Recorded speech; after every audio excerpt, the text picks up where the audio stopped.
রে নবীজির আমার নূর নবীকে ভুইল না লা ইলাহা ইল্লাল্লাহ ও লা ইলাহা বহু দূরে মদিনা আমরা মদিনার রাস্তা চিনি না আল্লাহ জানে না মোরা মুর্শিদ কেবলা জানে না মোরা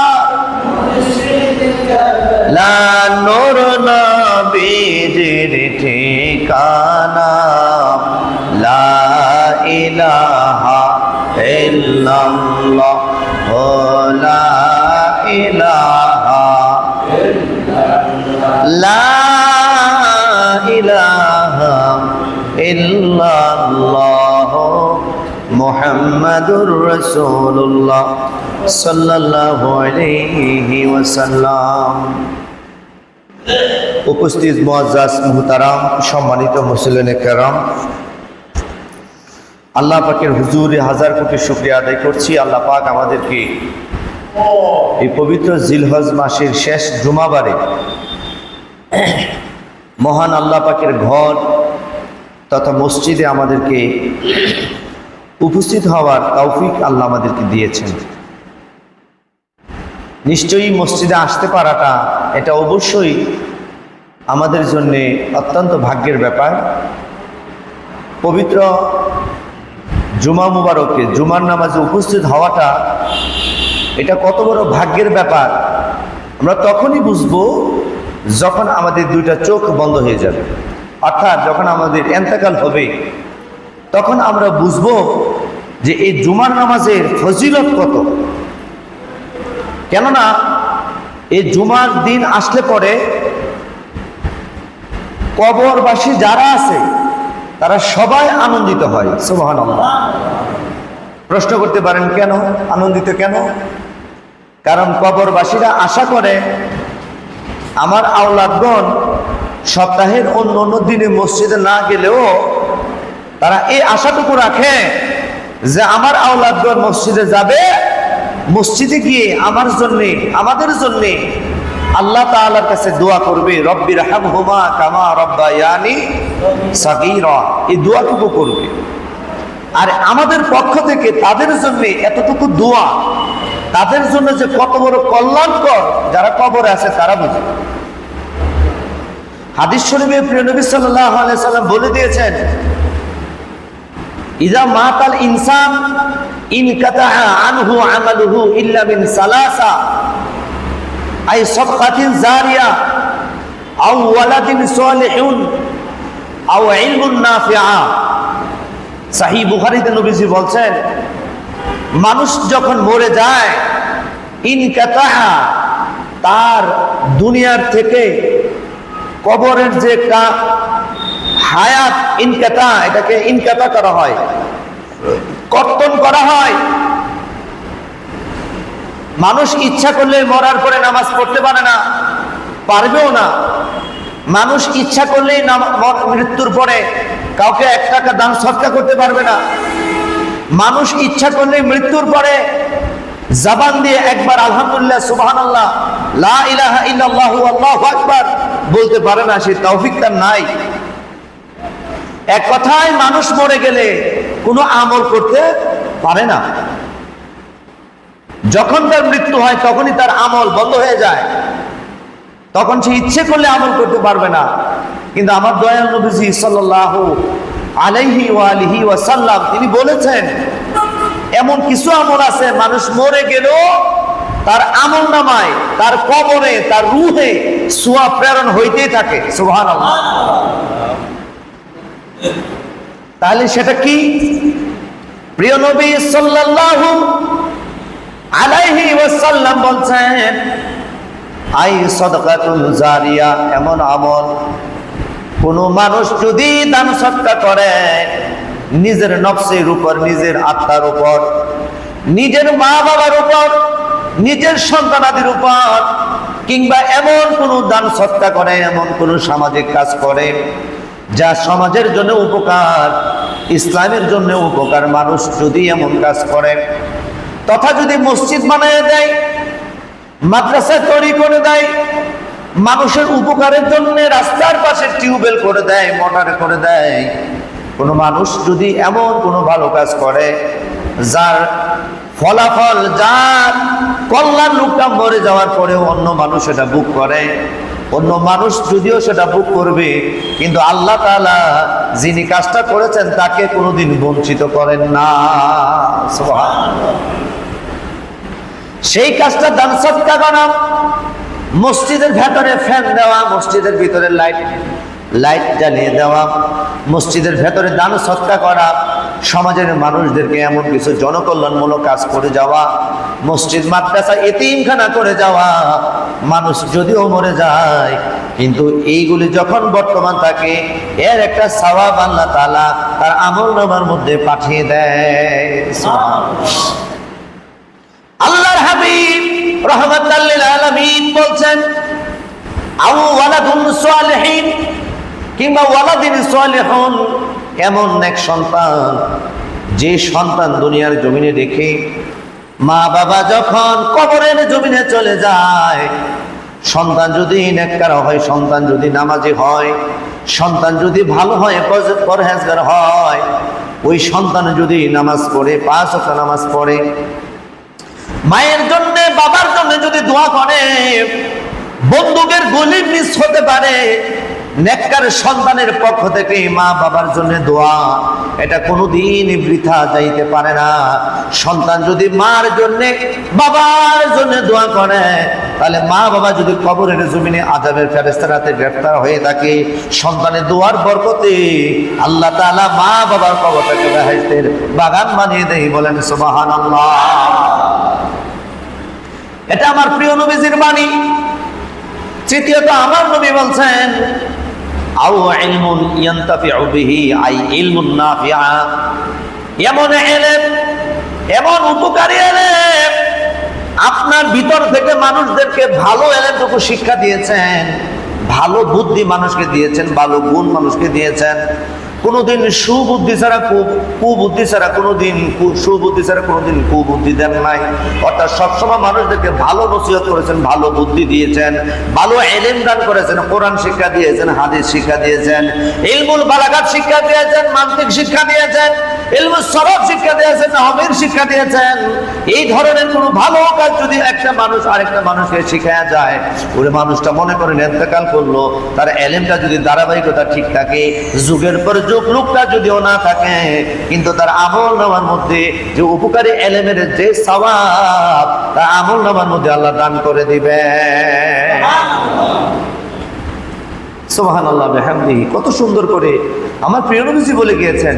এই কারণে মানুষদেরকে ভালো পরামর্শ দিবেন, ভালো বুদ্ধি দিবেন, ভালো ইলম শিক্ষা দিবেন, এমন একটা ইলম যা আপনি অন্য কাউকে শিক্ষা গ্রহণ করাইলে এই ইলমের দ্বারা সমাজের মানুষ শান্তিতে থাকবে, আপনি নিজেও শান্তিতে থাকবেন, সমাজের পরিবার যারা আছে সবাই শান্তিতে থাকবে। এই ধরনের কথাবার্তা মানুষদেরকে বলা উচিত। বলেন আলহামদুলিল্লাহ। তাহলে আজকে কবরের মধ্যে যারা আছে তারা খুশি নাকি বেজার? বলেন, তারা খুশি নাকি বেজার? খুশি। কেন? আজকে আমরা আমাদের মা বাবার জন্য, দাদা দাদির জন্য, নানা নানির জন্য, শ্বশুর শাশুড়ির জন্য, আমাদের আত্মীয় স্বজনের জন্য আমরা দোয়া করব, আল্লাহ যেন এদেরকে মাফ করে দেন। আর এই দোয়াটা যখন তারা পাবে তখনই তাদের আনন্দের সীমা থাকে না। এই কারণে যারা জ্ঞানী তারা এই কাজগুলি করে, যারা বুঝদার, যারা অবুঝ জুমার দিন আসলেও করে, তারা চিন্তা করে আধা ঘন্টা যদি আমি বিবাটেক চালাই, আধা ঘন্টা যদি আমি অটো চালাই, আধা ঘন্টা যদি আমি দোকানদারি করি, আমার অনেক টাকা ইনকাম হবে। ওই বুকায় একবারও ভাবে না আমি যদি আধা ঘন্টা পরে মরে যাই তাহলে আমার অর্জিত যে টাকা, আমার দোকানপাট, আমার বাড়ি গাড়ি, আমার যা আছে এগুলি সব তো অন্যের হয়ে যাবে, এগুলি তো আমার না। এই চিন্তা ভাবনা যারা করবে তারা কি জুমার নামাজে, বিবাটেক নিয়ে বিভিন্ন কাজে, মসজিদ ছাড়া অর্থাৎ জামাত ছাড়া, জুমার নামাজ ছাড়া কি অন্য কোনো কাজ করবে? করবে না। যারা জুমার নামাজের দিন আসতেও পড়ে, এই হুশ তাদের আসে না, আল্লাহ পাক কোরআনুল কারিমে তাদের ব্যাপারে আজ থেকে ১৫০০ বছরের আগেই আল্লাহ পাক ওয়াজ করে রাখছেন, বাল্যহুম আদুল, তারা হচ্ছে চতুষ্পদ জানোয়ারের মতো। গরু ছাগলের যেমন কোনো বুঝ নাই, ঠিক ওই মানুষের কোনো বুঝ থাকে না, তাদের বিবেক আর পশু পাখির বিবেকের মধ্যে কোনো পার্থক্য থাকে না, সেম কোয়ালিটি হয়ে যায়। আমরা এই সমস্ত বিবেক থেকে পানা চাই, আল্লাহ যেন আমাদেরকে হিফাজত করে, বলি আমিন। সম্মানিত উপস্থিতি, আমার দয়াল নবী, মায়ার নবী, রহমতের নবী, হায়াতুন নবী, তিনি বলছেন যারা জ্ঞানী তারা পাঁচটা জিনিস তাদের সামনে আসার আগে অপর পাঁচটা জিনিসকে তারা অবশ্যই মূল্যায়ন করে। সাহাবীগণ প্রশ্ন করলেন, নবী গো, মায়ার নবীজি, এমন কি পাঁচটা জিনিস যা আমরা মূল্যায়ন করা উচিত? নবীজি আমার সাল্লাল্লাহু আলাইহি ওয়াসাল্লাম, রহমতের নবী, তিনি বলছেন যারা জ্ঞানী তারা বৃদ্ধ হওয়ার আগে অবশ্যই তারা যৌবনকালকে গুরুত্ব দেয়। সুবহানাল্লাহ। যারা জ্ঞানী বৃদ্ধ হওয়ার আগে অবশ্যই যৌবনকালকে গুরুত্ব দেয়। কেন? যৌবনকালে মানুষ যে আমলটা করে, যে অভ্যাস গড়ে ওঠে, বৃদ্ধকালে সে অভ্যাসটা তাদের থাকে। যৌবনকালে যদি অলসতা করে, বুড়া হইলেও পরে তাদের অলসতা থেকে যায়, তারা নামাজ পড়তে চায় না। যৌবনকালে যদি ৫ ওয়াক্ত নামাজি হয়, বৃদ্ধ বয়সেও তারা এই নামাজটা তারা আদায় করতে চেষ্টা করে। যতই কষ্ট হোক না কেন, বৃদ্ধ বয়সে তারা কিন্তু নামাজ ছাড়ে না, বৃদ্ধ বয়সে তারা কিন্তু ইবাদত বন্দেগী ছাড়ে না। কেননা যৌবন বয়সে যা ইবাদত করতে পারবেন, বৃদ্ধ বয়সে কোনোদিন তা করা কিন্তু সম্ভব না। কথা বলেন ঠিক কিনা? এই কারণে যুবক ভাইরা রে, যৌবন বয়সে অবশ্যই আল্লাহ তাআলার ইবাদত করবা, আমার আল্লাহ তাআলার জন্য রাত্রি যাপন করবা, রাত্রে সজাগ থেকে থেকে আল্লাহ তাআলার কাছে ডাকবা, আল্লাহ তাআলাকে ডাকবা। সামিউম বাসির নাম তোমার আল্লাহ, আল্লাহ, আল্লাহ। ইয়া গফারু নাম তোমার আল্লাহ, ও আল্লাহ, ও আল্লাহ। ইয়া সাত্তারু নাম তোমার আল্লাহ, ও আল্লাহ, ও আল্লাহ। সুবহানাল্লাহ। এইভাবে রাত্রের ঘুম হারাম করে, রাত্র 2টা-3টার পরে নিজে গুনাহের কথা স্বীকার করে রাত্রি বেলায় আল্লাহ তাআলার দরবারে 4 রাকাত, 8 রাকাত, 6 রাকাত, 8 রাকাত, 12 রাকাত তাহাজ্জুদ নামাজ পড়ে। কোন বান্দা যদি আল্লাহ তাআলার কাছে চোখের পানি ছেড়ে ছেড়ে কান্নাকাটি করে, আল্লাহ তাআলা বান্দার সামনে বসে নিজ হাত দ্বারা চোখের পানি মুছে মুছে বলে, আল্লাহ ডাক দেয়া বলে, বান্দারে আর কান্দিস না, তোর আর কান্দার দরকার নাই, কান্না করার দরকার নাই। আমি আল্লাহ তাআলা তোর চোখের পানির খাতিরে চোখের পানি মুছিলাই, আমি আল্লাহ তাআলা তোরে মাফ করে দিয়েছি। শুধু কি তাই? এমত অবস্থায় কেউ যদি আল্লাহ রসুলকে রাজি করতে পারে, আল্লাহ তারে বন্ধু বানায় নেয়। এই কারণে এই কাজগুলি বৃদ্ধ বয়সে করা মোটামুটি একটু কষ্ট হয়ে যায়। এই কাজগুলি যুবক বয়সে করা সম্ভব, বৃদ্ধ বয়সে অনেকেই করতে পারে না। একবার ওযু করলে একবারে নামাজ পড়তে পারে, দ্বিতীয়বার নামাজ পড়তে পারে না। বারবার তাদের প্রস্রাব করা লাগে, বারবার তাদের ওযু করা লাগে, যে কাজগুলো যুবকদের করা লাগে না। কথা বলেন ঠিক কিনা? কিন্তু বুঝি না তো আমরা। এই কারণে আমার নবী, মায়ার নবী, রহমতের নবী, রাহমাতাল লিল আলামিন বলছেন, বৃদ্ধ হওয়ার আগে অবশ্যই জ্ঞানী যারা তারা যৌবনকালকে গুরুত্ব দেয়। যৌবনকালকে যারা গুরুত্ব দেয়, কারণ যৌবনকালের একটা সেজদা বৃদ্ধ বয়সের 70টা সেজদার চেয়েও আরো দামি। বলেন সুবহানাল্লাহ। আল্লাহুম্মা সাল্লি, মাশাআল্লাহ, জোরে জোরে।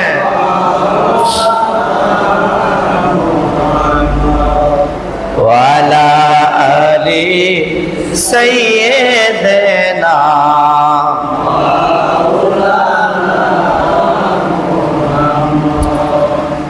বন্ধু নাই রে বান্ধব নাই রে যেই জায়গায়, ওই জায়গারই বন্ধু নবী মুস্তাফায়। বলেন না, ওই জায়গারই বন্ধু নবী। আল্লাহুম্মা সাল্লি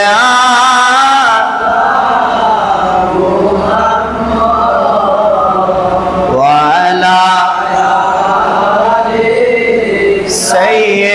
সাইয়্যিদিনা মুহাম্মাদ আলা।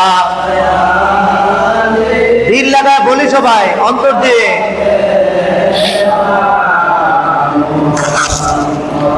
এ দুনিয়া মুসাফির খা, জানো না কত মানুষ আইল গেল, রইল না কত। ফ্যানগুলি শব্দ দিয়ে দাও শরীফ, ফ্যান দিয়ে দাও শব্দ। আল্লাহুম্মা সাল্লি আলা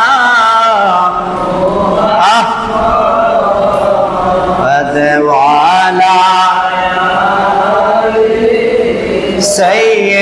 সাইয়্যিদিনা মুহাম্মাদ আলা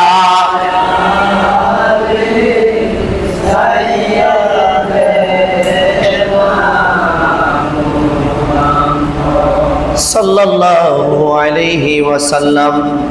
তাহলে নসিহত হচ্ছে আমার নবীজি সাল্লাল্লাহু আলাইহি সাল্লাম বললেন, যারা জ্ঞানী তারা বৃদ্ধ হওয়ার আগে তারা যৌবনকালকে অবশ্যই গুরুত্ব প্রদান করবে। দ্বিতীয়ত আমার নবী বললেন, অসুস্থ হওয়ার আগে সুস্থতাকে সম্মান করা, গুরুত্ব দেওয়া। যারা অসুস্থ মানুষ তারা বুঝে সুস্থতা কত বড় নিয়ামত। কথা বলেন ঠিক কি না?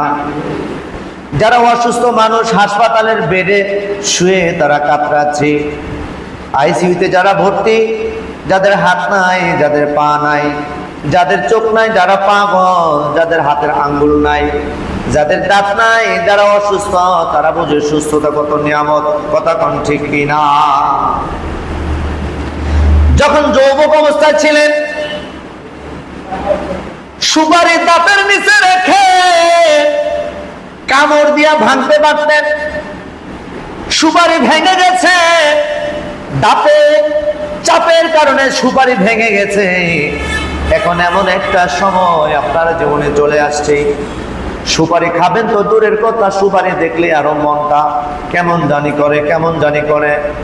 গোড়া সুপারি কাটিয়া ছোট ছোট করে তারপরে দাঁতের ভিতরে দিতে হয়, তারপরে চাবাইতে কষ্ট হয়, আর মনে মনে চিন্তা করেন, হাই রে আমার দাঁত কোথায় গেল। ঠিক কিনা? আর যারা অসুস্থ তারা বোঝে, যখন শুক্রবারে আসি, জুমার নামাজ পড়তে আসি, কত মানুষ আস্তে আস্তে বলে, হুজুর আমি অসুস্থ, হাজার হাজার টাকা খরচ করছি হুজুর, আমি অসুস্থ, আমি সুস্থ হই না, আপনি মেহেরবানি করে একটু দোয়া করে দেন। কারণ লোকটা বুঝে অসুস্থ হইলে কত যে বিরহ, কত যে যন্ত্রণা। এই কারণে কোনো মানুষ যদি অসুস্থ হয়, অসুস্থ হওয়ার আগে সুস্থতাকে অবশ্যই তারা গুরুত্ব সহকারে নিজের আমলের মধ্যে নিবে। আর আমার দয়াল নবী রাহমাতুল্লিল আলামিন বলছেন, যখন তোমরা অসুস্থ হও তখন সুস্থতাকে তোমরা গুরুত্ব দিও, মর্যাদা দিও, এটার উপর তোমরা জোর করে গুরুত্ব দিয়ে তার উপর আমল কইরো। বলেন সুবহানাল্লাহ। এই কারণে আমরা যারা অসুস্থ, আমরা সুস্থতা কত বড় নিয়ামত আমরা সেটা বুঝি। এই কারণে আমার দয়াল নবীজি সাল্লাল্লাহু আলাইহি ওয়া আলিহি ওয়াসাল্লাম তিনি বলেছেন, যারা নাকি জ্ঞানী তারা অবশ্যই অসুস্থ হওয়ার পূর্বে সুস্থতাকে তারা গুরুত্ব দেয়। সুতরাং আল্লাহ পাক আমাদেরকে যাদেরকে আল্লাহ পাক ক্ষমতা দিয়েছেন আজকে মসজিদে হেঁটে আসার, আল্লাহ যাদেরকে ক্ষমতা দিয়েছেন মসজিদে আসার ক্ষমতা আল্লাহ আমাকে আপনাদেরকে দিয়েছেন, এটা কত বড় নিয়ামত।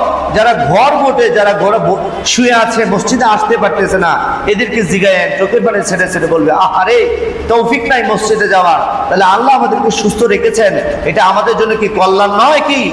এই কারণে আমরা আবারও বলি আলহামদুলিল্লাহ। সম্মানিত উপস্থিতি, তৃতীয়ত আমার নবী রাহমাতুল লিল আলামিন বলছেন, তোমরা ব্যস্ত হওয়ার পূর্বে তোমরা অবসরকে গুরুত্ব দাও। ব্যস্ত হওয়ার পূর্বে তোমরা অবসরকে গুরুত্ব দাও। মানুষের জীবনে দুইটা পার্ট, একটা রাত্র আর একটা দিন। দিনের কারণে, ব্যস্ততার কারণে ছেলে মেয়েদের রিজিক অন্বেষণ করতে যাইয়া আমাকে রিক্সা চালাতে হয়, আমাকে ভ্যান চালাতে হয়, আমাকে কাঁচা মালের ব্যবসা করতে হয়, আমাকে গাড়ি ঘোড়া চড়ে দেশ দেশান্তর থেকে ঘুরতে হয়। দিনের বেলায় বড় আমরা ব্যস্ত। আল্লাহ তাআলা বললেন, বান্দা আমি তোমাকে অবসর কইরা দিছি তোমাকে রাত্রির বেলায়। এই কারণে রাত্রিবেলায় যখন তোমাদের কাছে চলে আসে, যদি কোনো নামাজ কাজা হয়ে যায় রাত্রির বেলায় সেটা যেন অবশ্যই তোমরা আদায় করে নেও। আর দিনের বেলা যেহেতু আমি আল্লাহ তাআলাকে ডাকতে পারো না, যেহেতু আল্লাহ তাআলার ইবাদত বন্দি করতে পারো না, রাত্রির বেলায় আমি আল্লাহকে যদি তোমরা সময় দাও তাহলে মনে করবো তোমরা জ্ঞানী। বলেন সুবহানাল্লাহ। আমরা দিনের বেলায় যতটুকু ব্যস্ত থাকি, রাত্রে কি তত ব্যস্ত থাকি? রাত্রে 9টা 10টার পরে 11টার পরে একদম রিল্যাক্স মোডে আমরা অনেক কিছু করতে পারি, আল্লাহ পাকের ইবাদত করতে পারি, সূর্য করতে পারি। কথা বলেন ঠিক কিনা? তখন আমি ব্যস্ত না, তখন আমি অবসর। আর নবীজি সাল্লাল্লাহু আলাইহি সাল্লাম বলছেন, যখন ব্যস্ততা হওয়ার পূর্বে অবশ্যই তুমি অবসরকে গুরুত্ব দিবা। কিংবা এমনও আপনাদের ব্যক্তিগত জীবনে এমন অনেক মানুষ আছে ব্যস্ততার কারণে অন্য কোথাও যেতে পারেন না, শুধু কাজই করতে হয়। আছে কি নাই? অনেক মানুষ আমরা ব্যস্ত, অন্য কোনো কাজ করতে পারি না। ব্যক্তিগত ভাবে যারা যে কাজের মধ্যে লিপ্ত আছি, এই কাজ ছাড়া দ্বিতীয় কোনো কাজ আমরা চিন্তা করতে পারি না। কেউ যদি কয়, বোন যদি কয় বাইরের থেকে আমরা বাড়িতে তো আইতারস না, বোন যে ব্যস্ত যাইতারি না। শ্বশুর যদি কয় কেউ জামাই সাহেব তো আইতারেন না, কখন যাইতাম না, কদমও দিতে পারি না, হস ফলাইতে পারে না। এই ধরনের কথাবার্তা আমাদের মধ্যে হয় কি হয় না? আমার দয়াল নবীজি বলছেন যে ব্যস্ত হওয়ার পূর্বে অবসরটাকে গুরুত্ব দিও। যারা জ্ঞানী তারা এটা অবশ্যই করবে। সম্মানিত উপস্থিতি, মায়ার নবী রাহমাতুল লিল আলামিন বলছেন, দরিদ্র হওয়ার পূর্বে তোমরা ঐশ্বর্যকে গুরুত্ব প্রদান করবে। মনে করেন আপনার হাতের মধ্যে এখন 100 টাকা আছে, আবার এমন একদিন পরে আপনার কাছে 10 টাকাও নাই। এরকম হইতে পারে কি পারে না? 100 টাকা থাকাকালীন একটা ফকির আপনার কাছে খোদাকে ওয়াস্তে মুঝে কু দেয় না, আমারে কিছু দাও, আল্লাহর দোহাই দিলাম কিছু আমারে দাও। আপনি ধন আছে আপনি দিলেন না, নিজের উপর কি কার্পণ্য করলেন, নিজে নিজে বকিলগিরি করলেন, কিপটামি করলেন, দিলেন না। কিন্তু মায়ার নবী বলছেন, ধনাঢ্য হওয়ার আগে, তুমি ঋণগ্রস্ত হওয়ার আগে, তুমি অভাবগ্রস্ত হওয়ার আগে তোমার ধনাঢ্যের সময়টাকে তুমি প্রাধান্য দিও। অর্থাৎ যখন অর্থ সম্পদ দিবে, এই অর্থ সম্পদ দিয়ে তুমি ভালো ভালো কাজ কইরো। সুবহানাল্লাহ। পঞ্চমতে আমার নবীজি বললেন, উম্মত মৃত্যুর আগে তোমার হায়াতটাকে তুমি গুরুত্ব দিবা। কেননা মানুষ মরে গেলে আর কিছু করতে পারে না। হায়াত বড় দামি জিনিস, হায়াত বড় দামি জিনিস। আপনার বাড়ি গাড়ি অর্থ সম্পদ কোটি কোটি টাকা আছে, কিন্তু হায়াত নাই। এই সমস্ত সম্পদ দিয়া আপনার চাইরা না কোনো কল্যাণ নাই। কথা কোন ঠিক কিনা? একটা হাদিসের মধ্যে আমার নবী কত জ্ঞানমূলক, কত দিক নির্দেশনামূলক কথা আমাদেরকে বলে দিয়েছেন যে মৃত্যুর আগে হায়াতটাকে গুরুত্ব দিও, মরে গেলে তো শেষ, দুনিয়ার কাজ আর তুমি করতে পারবা না, আমল করতে পারবা না, নেক কাজ করতে পারবা না। হায়াতের জিন্দেগিতে যত পারো তত ভালো কাজ করে নাও, তত মন্দ থেকে তুমি দূরে থাকো। বলেন না সুবহানাল্লাহ। এই হাদিসের মধ্যে আমার দয়াল নবীজি সাল্লাল্লাহু আলাইহি ওয়াসাল্লাম মুসনাদে আহমদ একটা হাদিস গ্রন্থ, ওই গ্রন্থের মধ্যে হাদিসটি আমার প্রিয় নবী সাল্লাল্লাহু আলাইহি ওয়াসাল্লাম আমাদের জন্য উদ্ধৃতি করেছেন। সুতরাং আমরা যারা জ্ঞানবান, আমরা যারা বিবেকশীল, আমরা অবশ্যই যেন এই হাদিসের উপর আমল করতে পারি, আমল করি। আল্লাহ যেন আমাদেরকে তৌফিক দেন। সবাই বলি আমিন। সম্মানিত উপস্থিতি, বলা হচ্ছে মৃত্যুর আগে হায়াতটাকে গুরুত্ব দেওয়া। তাহলে বাবা, আমার ভাই, মৃত্যু আমার কখন হবে, আপনার কখন হবে, আমরা কেউ জানি না। হযরতে আজরাইল আলাইহিস সালাতু ওয়াস সালাম মুসনাদে আহমদের মধ্যে তিনি বলেছেন যে সাইয়েদনা হযরতে আজরাইল বলছিলেন যে ইয়া রাসূলুল্লাহ, আমি প্রত্যেক দিন, আমি আজরাইল গোটা পৃথিবীর মানুষদেরকে দৈনিক আমি 5 বার এসে দেখা যাই। বলেন সুবহানাল্লাহ। প্রত্যেকটা মানুষকে আমি আজরাইল 5 বার এসে তাকে দেখি, তার চেহারা দেখি, কারণ তাকে তো আমি নিব একদিন। যখন তার মধ্যে এসে আমি খারাপ কাজ পাই, তখন আমি তার সামনে তাকে ধিক্কার দেই, আহা বান্দা তুমি কি করছো, আমি তোমাকে 5 বার তোমার জিয়ারতে আসছি, অথচ তুমি একবারও মৃত্যুর কথা স্মরণ করতেছো না। তোমার মতো কম ভক্ত আল্লাহর দুনিয়াতে কেউ নাই। এই কারণে আমার নবীজি বলছেন, কোন মানুষ যখন দুনিয়াতে বেঁচে থাকবে তার উচিত কমপক্ষে 100 বার মৃত্যুর কথা স্মরণ করা। অর্থাৎ আমি মরব, আমি মৃত্যুবরণ করব, আমি দুনিয়া ছেড়ে কবরে চলে যাব, এটা খেয়াল করা। আর যাদের ভিতরে মৃত্যুর কথাটা বারবার স্মরণ হয়, তাদের দ্বারা বাবা পাপ কম হয়, তাদের দ্বারা পাপ কম হয়। যারা মৃত্যুর কথা স্মরণ করলেই তো আখিরাতের কথা স্মরণ হয়, কবরের কথা স্মরণ হয়, আল্লাহর কথা স্মরণ হয়। মৃত্যুর কথাকে স্মরণ করলেই পরে স্মরণ করলে আপনার সওয়াব আছে। সুবহানাল্লাহ। দ্বিতীয়ত তুযাক্কিরু, মৃত্যুর কথা স্মরণ করলে তুযাক্কিরুল মাউত, মৃত্যুর কথা যত স্মরণ করবেন আপনার যাদাত ইবাদাতুন, ইবাদতের মর্যাদা, ইবাদতের আকাঙ্ক্ষা তত বেড়ে যাবে। এই কারণে আমরা যারা আছি, আমরা যেন মৃত্যুর কথা স্মরণ করি। আজরাইল আলাইহিস সালাম বলছেন, আমি প্রত্যেক দিন আমি 5 বার বান্দা বান্দীদেরকে আমি একবার নজর করি, ভালো কাজ পাইলে এদেরকে আরো উৎসাহ প্রদান করি, আর যখন এদের মধ্যে কোনো মন্দ পাই তখন আমি আজরাইল আলাইহিস সালাম খুব দুঃখ প্রকাশ করি। হযরত ইয়াকুব আলাইহিস সালাতু ওয়াস সালাম, তার জীবনীতে এসেছে হযরত ইয়াকুব আলাইহিস সালাতু ওয়াস সালাম তিনি আল্লাহ তাআলার ফেরেশতা হযরতে আজরাইল আলাইহিস সালামের সাথে বন্ধুত্ব গড়ে তুলছে, দুনিয়ার কোনো মানুষের সাথে নয়, আজরাইলের সাথে বন্ধুত্ব। তো আজরাইল আলাইহিস সালামের সাথে যখন বন্ধুত্ব গড়ে তুলছে, এক পর্যায়ে হযরত ইয়াকুব নবী আলাইহিস সালাতু ওয়াস সালাম আজরাইলকে বলল, আজরাইল তুমি তো আমার বন্ধু মানুষ, আমি তোমার কাছে কিছু চাইতে পারি না? আজরাইল বলেন, হ্যাঁ অবশ্যই চাইতে পারেন, বলেন কি আপনি কি চান? বলতেছে, তেমন কিচ্ছু না, আমার যখন মৃত্যু হবে তার কয়েকদিন আগে কিংবা কিছুক্ষণ আগে তুমি জাস্ট শুধু আমার জানাই দিবা, আর কিচ্ছু করা লাগবে না। তোমার কাছে ধন মান এগুলি আমি চাই না, শুধু মৃত্যু কখন হবে এটা আমার একটু জানাই দিবা, দিলে আমি ভালো করে আরো তওবা করব, আরো ইবাদত করব, আল্লাহকে রাজি করা যায় এমন অনেক ভালো কাজ করব। আজরাইলকে বলতেছে, আচ্ছা ঠিক আছে, আপনি যেহেতু আমার বন্ধু আমি আপনাকে বলবো। তো ইয়াকুব নবীর জীবনীতে এসেছে, দীর্ঘদিন পরে যখন হযরত ইয়াকুব আলাইহিস সালাতু ওয়াস সালামের কাছে হযরত আজরাইল আসলেন, বলতেছে, হে আল্লাহর নবী, আমি আপনার জান কবজ করতে আসছি। ইয়াকুব নবী বলতেছেন, হে আজরাইল, তোমরা ফেরেশতা হও কি মিথ্যা কথা বলো? না হুজুর, মিথ্যা কথা বলি না তো। তাহলে তোমার সাথে আমার কি ওয়াদা ছিল? তোমার না আমাকে সিঙ্গেল দেওয়ার কথা ছিল, ওয়ার্নিং দেওয়ার কথা ছিল যে মৃত্যুর আগে আমাকে তুমি জানাইবা যে আমি আসতেছি। তো হুজুর, আমি আপনাকে ওয়ার্নিং দিয়েছি আল্লাহর পক্ষ থেকে, কিন্তু আপনি বুঝতে পারেন নাই। আমি আমার ভাষায় দিয়েছি, আল্লাহ আপনার মধ্যে দিয়েছে, কিন্তু সেটা আপনি বুঝতে পারেন নাই। তো আমাকে তুমি সিঙ্গেল দিয়েছো, আমাকে আগে সতর্ক করেছো। তো জি, আল্লাহ পাক আপনাকে সতর্ক করেছে। কি সতর্ক করেছে? আজরাইল বললেন, হে আল্লাহর নবী ইয়াকুব, আল্লাহ যখন কোন বান্দার ইন্তেকালের সময় যখন বান্দার গনিয়ে আসে, তখন আল্লাহ তাআলা ওই বান্দার শরীরের মধ্যে সাদা সাদা পশম উঠায়া দেয়।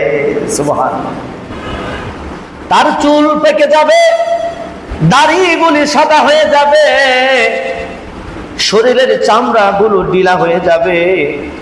যখন এই কাজটা করা হবে, তখন মনে রাখবেন ইয়াকুব নবী, আমি আজরাইল আলাইহিস সালাম আপনাকে প্রতিদিনই সালাম দিয়েছি। দেখেন আপনার দাড়িগুলি পেকে গিয়েছে, আপনার চুলগুলি পেকে গিয়েছে। সুতরাং মৃত্যুর সংবাদ আল্লাহ তাআলা চুল এবং দাড়ি পাকার মধ্যে আল্লাহ দিয়ে থাকেন। সুবহানাল্লাহ। হযরত আজরাইল বললেন, হে ইয়াকুব নবী, আগে যখন জোয়ান কালে আপনি যখন হাঁটতেন, সিনা টান দিয়ে আপনি জমিনের মধ্যে আপনি চলাচল করতেন, কিন্তু আপনার এখন শরীরের মধ্যে প্রধান হাড় মানে মেরুদণ্ড আপনার বেঁকে গিয়েছে। আগের মতো সোজা হয়ে হাঁটতে পারেন না, ঘাড় বাঁকা করে, মেরুদণ্ড বাঁকা করে তারপরে আপনি হাঁটেন। কোনো মানুষের যদি মৃত্যুর সময় চলে আসে, তাহলে তার মেরুদণ্ড আস্তে আস্তে দুর্বল হইতে থাকে, সোজা মেরুদণ্ড আস্তে আস্তে আল্লাহ পাক নোয়ায়া দেয়। সুবহানাল্লাহ। ওগো আল্লাহর নবী ইয়াকুব, আপনার মেরুদণ্ড এখন বাঁকা হয়ে গেছে। মেরুদণ্ডের মধ্যে আপনার মেরুদণ্ড আপনার এখন ব্যথা করে, আগের মতো আপনি সুস্থতা অনুভব করেন না। আপনার মেরুদণ্ড যেহেতু বাঁকা হয়ে গেছে, আপনার মৃত্যুর সময়, এটা আল্লাহ তাআলার মৃত্যুর আগে এটা আপনার জন্য একটা সতর্ক বার্তা। তৃতীয়ত, আপনার শরীরের মধ্যে যে যৌবন, আপনার শরীরের মধ্যে যে ক্ষমতা, আপনার শরীরের মধ্যে যে জওয়ান, এই জওয়ানি ভাব এখন আর নাই। আপনি আগের মতো আর জওয়ানি ভাব দেখাইতে পারেন না। আপনার জওয়ানি ভাব যে আল্লাহ তাআলা নিয়ে নিয়েছে, উঠাই নিয়ে নিয়েছে, এর মাধ্যমে আল্লাহ তাআলা আপনার কাছে মৃত্যুর সিঙ্গেল, মৃত্যুর সতর্কবার্তা, এই তিনটা জিনিসের মাধ্যমে আল্লাহ তাআলা বান্দাদেরকে মৃত্যুর সংবাদ দিয়ে থাকে। সুবহানাল্লাহ। তিনটা জিনিস, চুল পেকে যাবে, মেরুদণ্ড বাঁকা হয়ে যাবে, শরীরের জানই চলে যাবে। এই তিনটা জিনিস যখন মানুষের লোপ পায়, তখন বাবা নামাজের বিছনা ছাইরেন না, মসজিদের দরজা ছাইরেন না, মানুষের জন্য গীবত করিয়েন না, সুদ খায়েন না, ঘুষ খায়েন না, অবৈধ টাকা পয়সা নিজের পেটে ঢুকায়েন না, এতে করে আপনারই বিপদ হবে বাবা। সুতরাং আমি তো আলোচনা আরো করতে পারবো, 1 ঘন্টা করতে পারবো। এখন আমার প্রশ্ন, আমার এই আলোচনাগুলো আপনারা রিসিভ করবেন কিনা? যদি অন্তর দিয়ে রিসিভ করেন, আমার এই আলোচনা 100% না, যদি 30%, 30% যদি আপনারা মেনে যদি আমল করতে পারেন, ইনশাআল্লাহ আশা করছি ঈমানের সহিত আমাদের মৃত্যু হবে ইনশাআল্লাহ। এখন কি করবেন আপনারা ব্যক্তিগত সিদ্ধান্ত নেবেন। নামাজ পড়বেন, আপনার সওয়াব হবে। রোজা রাখবেন, আপনার সওয়াব হবে। জিকির আজকার করবেন, আপনার সওয়াব হবে। মিলাদ মাহফিল করবেন, আপনার সওয়াব হবে। ভালো কাজ করবেন, আপনার সওয়াব হবে। সুতরাং আপনার ভালোটা আপনারই দরকার। সুতরাং আমরা যারা জ্ঞানী, আমরা যেন অবশ্যই 5টা জিনিস আসার আগে অন্য 5টা জিনিসকে যেন গুরুত্ব দেই। কি বলছিলাম মনে আছে তো? ইনশাআল্লাহ আমরা যেন বৃদ্ধ হওয়ার আগে যৌবনকালকে গুরুত্ব দেই। আমরা যেন অসুস্থ হওয়ার পূর্বে সুস্থতাকে গুরুত্ব দেই। আমরা যেন গরিব হওয়ার আগে ঐশ্বর্যকে গুরুত্ব দেই। আমরা যেন এই ধরনের কাজগুলি করি। আল্লাহ পাক আমাদেরকে করার, আমল করার তৌফিক যেন মহান রব্বে কারীম আমাদেরকে দান করেন। সবাই বলেন আমিন। ওয়া মা তৌফিক ইল্লা বিল্লাহ। আসসালামু আলাইকুম ওয়া রাহমাতুল্লাহি ওয়া বারাকাতুহু ওয়া মাগফিরাহ। যারা কাবলা জুমা পড়ছেন না, সামনের কাতার পুরা কইরা তারপর ইনশাআল্লাহ কাবলা জুমা পড়েন।